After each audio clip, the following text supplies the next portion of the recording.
How you doing, Mark? Welcome. Great. Great, Alan. How about yourself? Good, good. So, hey, Mark, tell me a little bit about what's going on here with the World Cup match race. Exactly. Blind.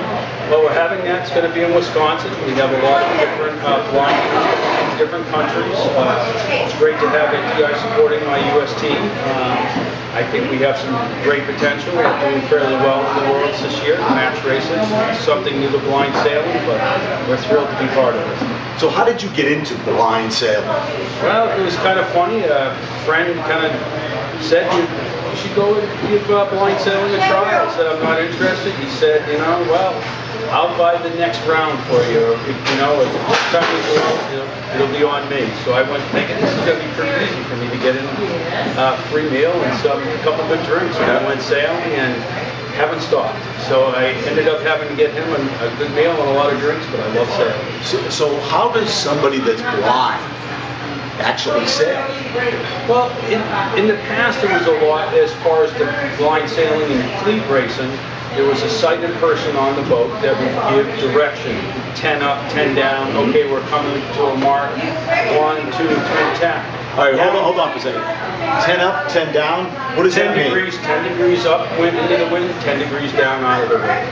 So if you're going to be coming around the mark, okay, we're going to be coming around the mark in 5, 4, 3, 2, 1, tap. And so they're giving you all that direction. Okay, so somebody told you what to do. Okay. Basically, okay. Yeah, a lot of it was, direction. Now with the match racing for the blind, there's no sighted coach on the boat.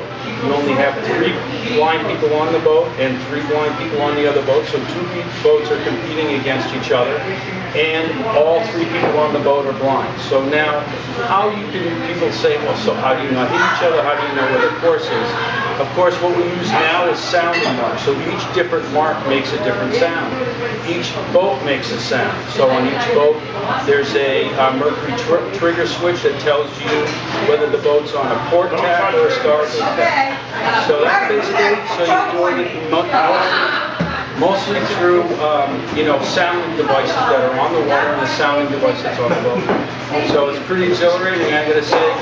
For me, it's the most exhilarating thing that I've done as a blind individual because it's totally done through blind autonomy. You're not getting any direction from somebody to sight. So you're all working off the sounding marks and so forth. So it actually sounds like it's harder, for you to sail than it is for a sighted person. Oh, I don't know. Look, it's harder. It's just different. We have different, things that we can utilize. Like our hearing is much better than probably utilize other senses that we have, and you can focus on those. So it works out, fairly well. But is it extremely difficult to sail as a blind person? Yes. Is it extremely difficult to sail as a blind person without somebody there telling you what to do or what's ahead of you? Like a sighted person can say, that other boat's coming down on you, you better tack. Yeah. When you're blind match racing, you don't have somebody to tell you that. If you hear the other boat coming towards you, you have to be able to listen over your sounding device on your boat, hear the sounding device on the other boat, and make a judgment call at that time. Do I tack now, or do I try to head up into the wind, or whatever? So, how far away is the other boat before you can hear it? It all depends. See, that's another problem with the sounding devices. If the wind is going the other direction from where the sounding device is and where you are, if there's a lot of boats, of course, media boats and safety boats out there, they all have engines. You have all kinds of different noises. So that all those different variables have a big impact on whether you hear the sound, how well you hear the sound, and if you can determine where if you have a directional position on that sound and how far that sound is away. Interesting. And so how long have you been doing this?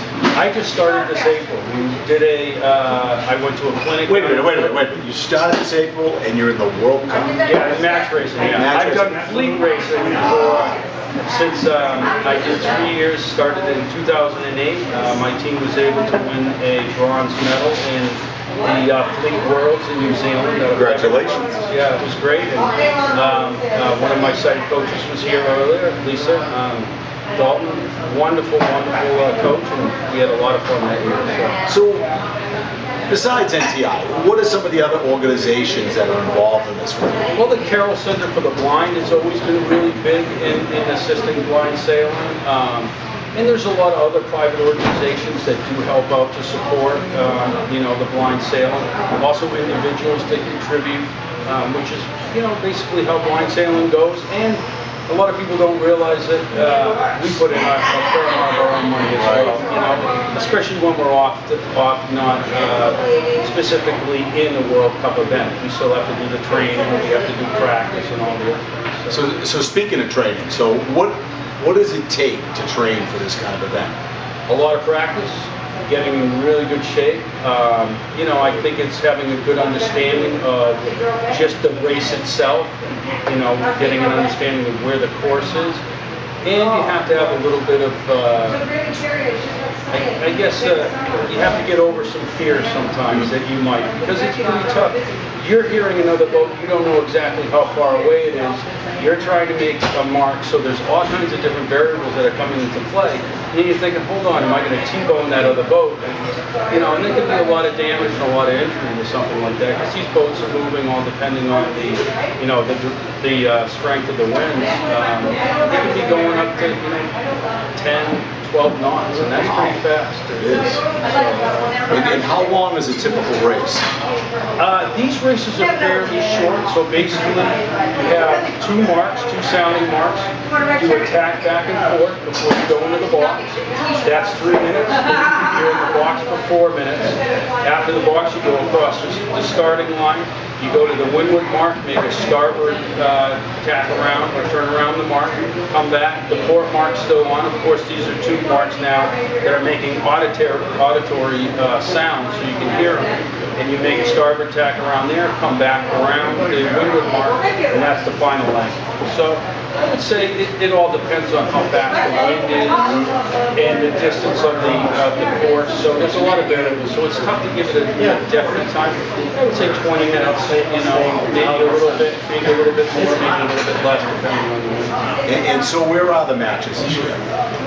Well, the big one's going to be the World Cup is going to be in Wisconsin, and it's wonderful because they're hosting it with the Women's World Cup, you know, championship, and so now you have the top female sailors from all around the world that are going to be participating in that, and we're going to be able to get a chance to go on and do some sailing with them. So that's awesome. We can learn a little bit about what their type of sailing is like, and they're going to learn a little bit what our type of sailing is like. So it's going to be a great fun. We want to wish you the best of luck, Mark. We know you're going to do well. Thank you, Alan. It's a goal. We're going to try for the best. That's great. Thank you. Thanks for the support. Thanks for NTI and all the people that work at NTI.